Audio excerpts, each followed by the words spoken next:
Assalamualaikum warahmatullahi wabarakatuh.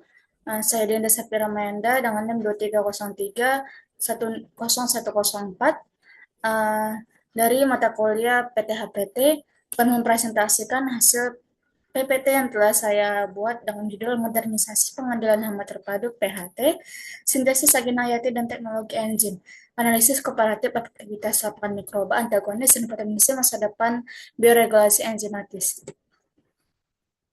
Krisis dan urgensi pertanian modern.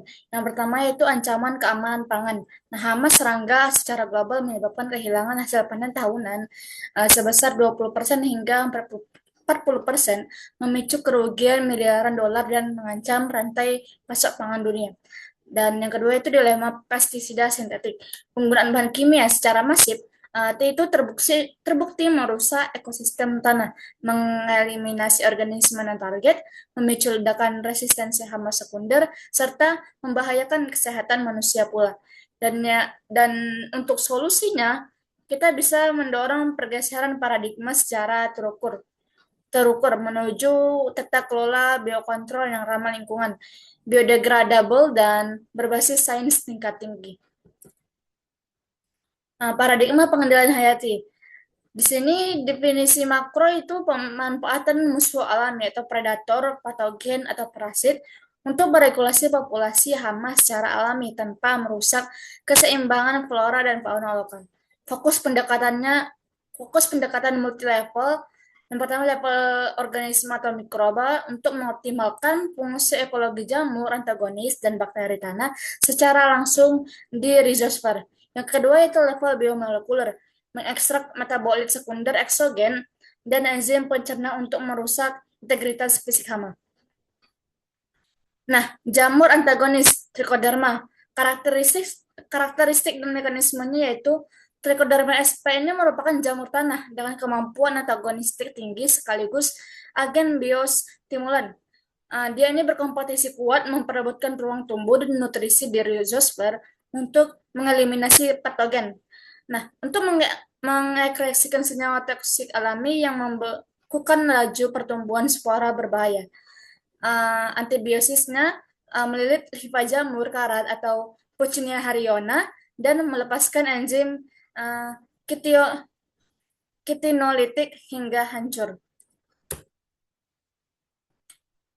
Yang selanjutnya itu bakteri PGPR, api fluoresen, karakteristik dan aksi tritopik merupakan bakteri perakaran menguntungkan yang berkolonisasi erat di rhizosfer untuk menjaga imunitas inang. Antagonis langsung itu menghasilkan metabolit berupa antibiotik alami, penghancur sel patogen. Yang kedua itu induksi resistensi atau ISR, merangsang sistem pertahanan internal tanaman secara menyeluruh sebelum infeksi terjadi. Yang ketiga yaitu ekskresi asam organik, melarutkan unsur fosfat dan zat esensial untuk memacu kesuburan tanaman.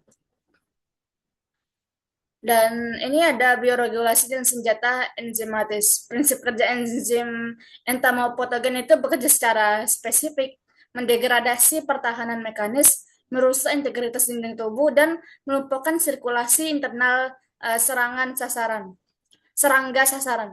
Nah, protoasenya itu memutus rantai peptisida protein kutikula luar serangga, mengemakkan struktur basal, serta merusak kekebalan imunitas seluler di hemolimfa. Dan yang kedua itu kitinase, mencerna secara agresif mikrofibril zat kitin pengeras luar, hama, serta mempercepat proses infeksi masuk. Yang ketiga yaitu ada lipase, menghidrolisis lapisan kaya lipid lilin atau wax epikutikula, memicu kerusakan membran sel tanaman dan menguras cadangan energi inang. Adapun desain riset Crescent Superrea, yang metode eksperimen yang digunakan itu evolusi lapangan di greenhouse rembangan dengan ketinggian 650 mdpl untuk mengukur tingkat supresi agen hayati terhadap patogen karat dan hama daun krisan. Pada perlakuan kontrol, kita dapat lihat bahan dan metode aplikasinya itu aplikasi air steril tanpa mikroba, dosis kerja lapangannya itu tanpa agen, dan fokusnya itu tingkat keparahan serangga, penyakit karat, dan lalat. Pada kelompok perlakuan Trichoderma, pada bahan metode aplikasi kita menggunakan tabur merata pada permukaan tanah. Nah, dosis yang digunakannya itu sebanyak 20 gram per pot. Nah, fokus parameter yang kita amati itu tinggi tanaman, jumlah daun, kuncup, dan mekar bunga. Pada kelompok perlakuan MSP fluorescence, bahan dan metode aplikasi yang kita gunakan yaitu pengocoran larutan cair di media. Dosis yang kita gunakan sebanyak 1 ml per liter air. Nah, fokus parameternya ini kita kemampuan induksi imun dan penekanan populasi lalat. Keberhasilan pengendalian karatnya itu sebanyak 0,00%. Intensitas penyakit di akhir fase 45 hari setelah tanam.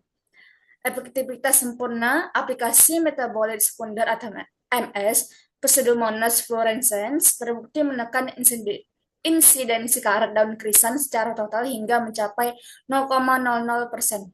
Sementara perlakuan Trichoderma sp menekan keparahan karat hingga 0,01% dibanding kontrol 0,17%.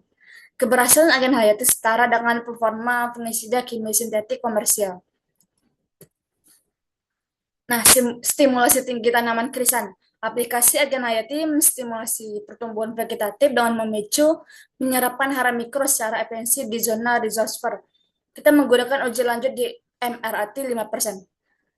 Di Trichoderma kita mendapatkan 12,47 cm, sedangkan kontrol atau tanpa agen kita mendapatkan 11,95 cm. Sedangkan dengan MSP fluorescence kita mendapatkan 11,85 cm. Trichoderma sp ini merangsang pertambahan vegetatif tertinggi serta menghasilkan jumlah bunga mekar terbanyak saat panen, yaitu 60-67 hari setelah tanam. Nah, cara mengatasi kerentanan enzim. Yang pertama yaitu kelemahan klasik lapangan. Enzim dan biomolekul murni sangat rentan rusak oleh fluktuasi lingkungan seperti UVB, suhu panas ekstrim, pencucian air hujan. Dan yang kedua itu ada rekayasa protein. Modifikasi genetik inang untuk menciptakan enzim hibrida ganda seperti sitinase lipase yang stabil di rentang pH dan suhu ekstrim. Dan yang terakhir yaitu teknologi nano enkapsulasi, yaitu melapisi molekul aktif dalam matriks polimer biodegradable, silika atau sitosan nanopartikel untuk efek pelepas lambat atau kontrol release. Pada integrasi matrik pH modern ada dua yaitu yang pertama kompatibilitas berkelanjutan. Nah, enzim entomopatogenik dan agen hayati bersifat spesifik target atau hanya menargetkan bagian fisiologis hama sasaran. Dan yang kedua yaitu efek sinergisitas, penggabungan aplikasi enzim hayati dengan perangkat fisik modern seperti yellow trap dan methyl eugenol terbukti menghasilkan efek kontrol berlipat ganda. Kombinasi taktis ini mampu mereduksi total volume pestisida kimia sintetik yang dilepaskan ke alam bebas. Nah, rekomendasi riset ke depan. Yang pertama yaitu efisiensi fermentasi, optimasi metode kultivasi mikroba massal berbiaya rendah, dan eksplorasi substrat limbah pertanian organik lokal. Yang kedua yaitu stabilitas lapangan, formulasi polimer komposit pelindung radiasi UVB matahari guna memperpanjang masa aktif enzim di atas daun. Dan yang ketiga yaitu harmonisasi regulasi atau penyelarasan kebijakan birokrasi perizinan untuk mempercepat komersialisasi produk ramah lingkungan ke tingkat petani. Saya juga telah melampirkan daftar pustaka dari 2 jurnal yang telah saya gunakan.